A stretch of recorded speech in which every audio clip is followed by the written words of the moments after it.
Guys, आज मैं जब बैठा हुआ था तो मेरे पास एक झोला छाप डॉक्टर आए और उन्होंने ये हमको पेंटोप्रोजोल इंजेक्शन के बारे में थोड़ा मोड़ा पूछना शुरू किए। ऑन दैट टाइम मुझे याद नहीं आया, पर मैंने कहा उनकी बैंड बजाने के लिए आओ समझते हैं पेंटाप्रोजोल।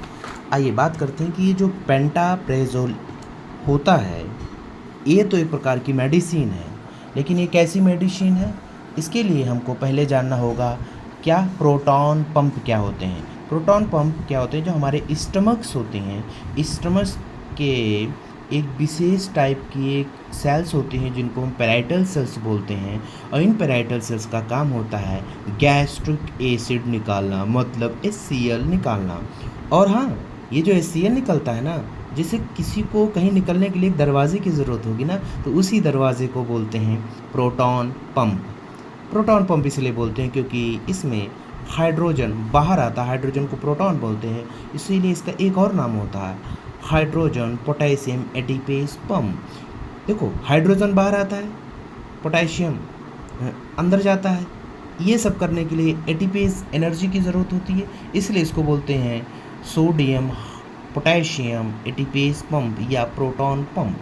ठीक है ना, ये पंप बराबर चलता रहता है, हमारी गैस्ट्रिक एसिड निकलती रहती है और डाइजेशन में हेल्प होने लगता है। लेकिन ये जो पेंटाप्रोजोल होती है ये पीपीआई इनहिबिटर्स होती हैं, मतलब प्रोटॉन पंप को डिस्टर्ब कर देती हैं, मतलब दरवाजे को थोड़ा सा गड़बड़ा देती हैं या तो दरवाज़ा ख़राब कर देती हैं। तो जब दरवाज़ा ख़राब हो जाएगा तो फिर सही से वो चीज़ नहीं निकल पाएगा, HCl सही से नहीं निकल पाएगा, तो पेट में स्टमक में HCl की मात्रा क्या हो जाएगी, कम हो जाएगी। अब हम बात करते हैं, हमने एक पैराइटल सेल ले लिया है और ये पैराइटल सेल के इनर वॉल में प्रोटॉन पंप है, मतलब ये गेट है। आप गौर करके देखो, सोडियम देखो ये अंदर जा रहा है, सेल के अंदर जा रहा है, ठीक है ना, और यहाँ से हाइड्रोजन मतलब प्रोटॉन बाहर आ रहा है, ठीक है ना। क्लोरीन जो होता है ये पैसिव फ्लो हो जाता है, ये पैराइटल सेल से बाहर भी चलाता है अंदर भी चलाता है। क्लोरीन बाहर चला है, H और Cl ये दोनों आपस में कॉम्बिनेशन होकर HCl का बना लिए।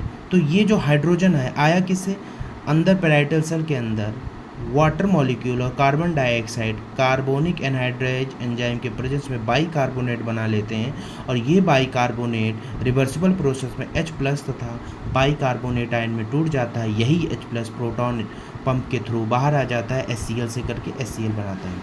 और हाँ, इसके लिए ट्रिक क्या होनी चाहिए कि जैसे ड्रग्स होते हैं ना, ड्रग्स जिसके लास्ट में अंतिम में प्रेजोल लिखा जाए उसको हम पीपीआई ड्रग्स बोलते हैं, या PPI inhibitor proton pump inhibitor drugs बोलते हैं। तो ऐसे एक नहीं, एक पेंटाप्रोजोल नहीं, पूरा बोरा भर के पेंटाप्रेजोल, इसोमीप्राजोल, रेबेप्राजोल, ठीक है ना, ओमीप्राजोल, लैंसोप्राजोल और डेक्सलैंसोप्राजोल, ऐसे बहुत से ड्रग्स होते हैं जो हमारे पेट में HCl की मात्रा को कम करते हैं, मतलब समझ गए होंगे। और हाँ, इसके लिए एक अच्छा सा एक और पॉइंट हो जाता है, एसिटाइल कोलिन, गैस्ट्रिक और हिस्टामिन, ये ऐसी सब्सटेंस होते हैं जो प्रोटॉन पंप की एक्टिविटी को बढ़ा देते हैं, मतलब ज़्यादा से ज़्यादा सिक्रीट हो जाएगी। तो आप ये देख रहे होंगे पेंटाप्रोजोल तो एक ट्रेलर है, बाकी अपने साथ लाएगा जिसके अंत में प्रेजोल लगा होगा, समझ जाना पीपीआई ड्रग्स हैं, बात ख़त्म।